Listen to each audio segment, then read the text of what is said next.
Кандайсыңар, урматтуу спортчулар, күрөшчүлөр? Молодцы. Жакшы эле тренировкаңар?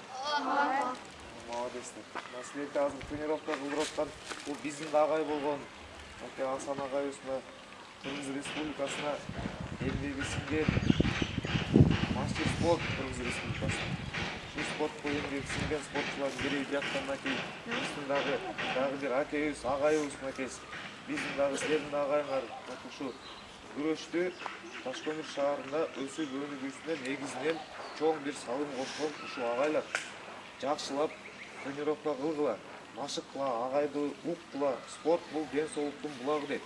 Спорт ден соолук эле эмес, спорт бул баардык жашооңордогу жакшы нерселерди. Биринчиден ден соолугуңар үчүн болот. Экинчиден жанагы өзүңөрдүн иш боло турган болсо, жакшы бир жетишкендиктер бул ден соолуктун чыңдыгынан анан кийин спортко болгон көңүлүңөрдөн, мамилеңерден болуп жаралат да. Ошондуктан жакшылап тренировка кылгыла, машыккыла, спортту таштабагыла. Кыргыздын желегин дүйнөлүк аренада башка бир мамлекеттерде желбирете кылган мынакей кийинки жаш муун силерсиңер. Ташкөмүрдү, Кыргызстанды көтөрө турган силерсиңер. Жакшылап тренировка кылгыла.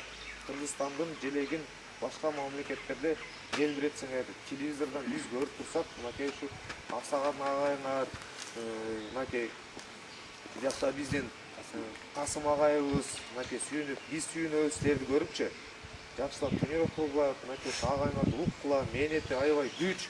Ушул мынакей кандай десек, эми жашы жетип калса дагы өзүнүн билген жакшы нерселерин силерге таштап кетип атат да. Бизге таштаган бизден кийин мынакей ушул агайлар силерге таштап кетип атат да. Уккыла, тренировканы таштабагыла эч качан.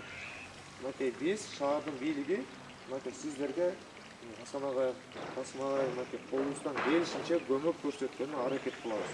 Хорошо? Анан биздин кичинекей бир белегибиз бар эле.